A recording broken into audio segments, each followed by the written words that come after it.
Hi everyone, welcome to Monday's Book of the Week Spotlight. Today I have a historical fiction novel that is flipping the script on a very famous character in Victorian literature.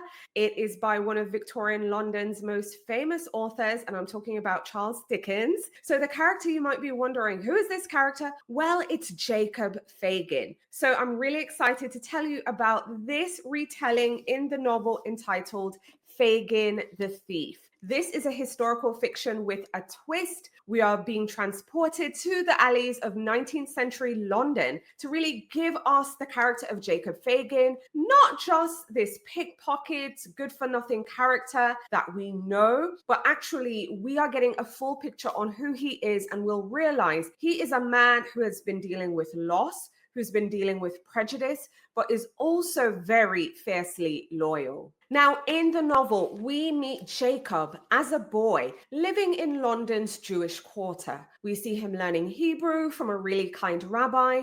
However, we see fate kind of pushing him into the hands of a mentor who happens to be a pickpocket. Now, by 16, his mom has died, and the streets actually become his classroom, his home, and now his whole life. So we see him honing his craft as a pickpocket.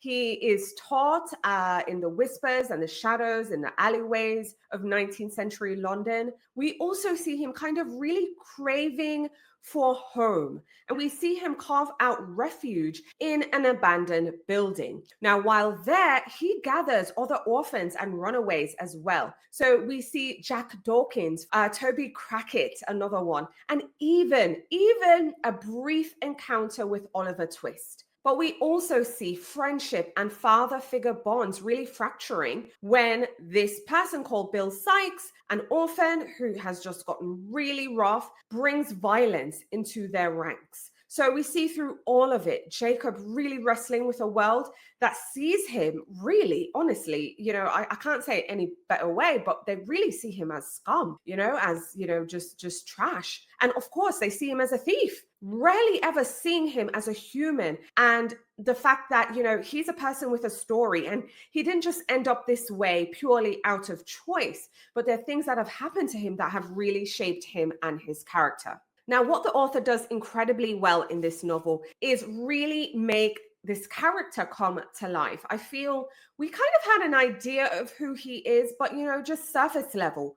But in this one, we realize he's a really complex human being, has a lot going on, and turns out to kind of be like this anti-hero in a way. You feel his hunger, you see his anger, all the prejudices he has to deal with, and just how desperate he is to also protect the children who are living with him and, kind of under his wing in a way. We see like a band of misfits, really. Another thing that the author does incredibly well is give us just what I call very, what's the word? The author gives us a very transportive novel. The atmosphere is just vivid.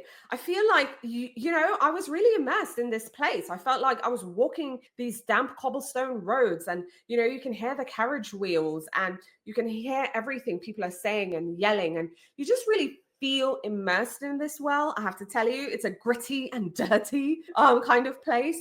Not always pleasant, but it was just very immersive. And also, this is just a really fresh perspective on a classic. Hello, Oliver Twist fans here, Great Expectation fans, Charles Dickens fans, anyone who loves Victorian London literature. I think this is a perfect companion for you because you're in the same world. The difference is you're seeing everything through brand new eyes, just renewed eyes. And I think, again, another thing we were missing in some of these books is that just the humanity. The humanity of folks. Even Bill, the character Bill, who's just like really menacing and a bit awful, to be quite frank. We even get moments of vulnerability from him. And it just really underscores the fact that, a lot of these characters are making like really difficult and sometimes brutal choices. And they are just products of the world and how the world has been treating them. So anyway, I have to tell you, I went into this book initially just expecting, just a classic retelling, taking us to Charles Dickens's world, back to Victorian London. But actually, I got something really deeper in this one.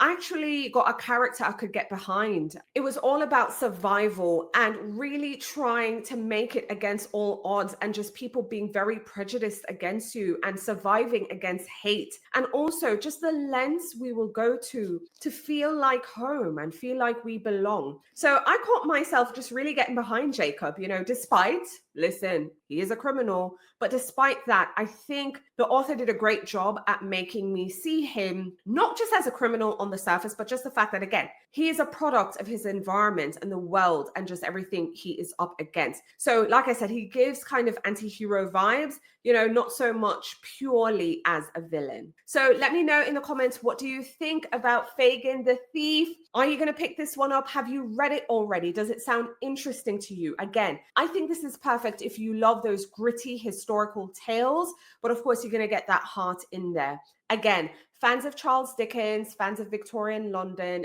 this is your next read. But I'd love to hear from you in the comments. Let me know your thoughts on Fagin the Thief, if you're planning to add it to your TBR, or if you've read it already, let me know your thoughts. But also, have you ever felt sympathy for the bad guy? You're watching a film or you're reading a book and okay, this person is a criminal, but you're feeling some sympathy for them and you kind of want to see them do well. Also, let me know in the comments what other retellings you've read and you've loved. I'd love to hear from you. Let's build a reading list together. I think that would be lots of fun. Now, if you haven't already, now's a great time to like the video, share the video, subscribe, and hit that notification bell so you don't miss out on the next book of the week, but also so that you can know what's new when I go live and when new videos are uploaded. Thanks for watching. Talk to you soon.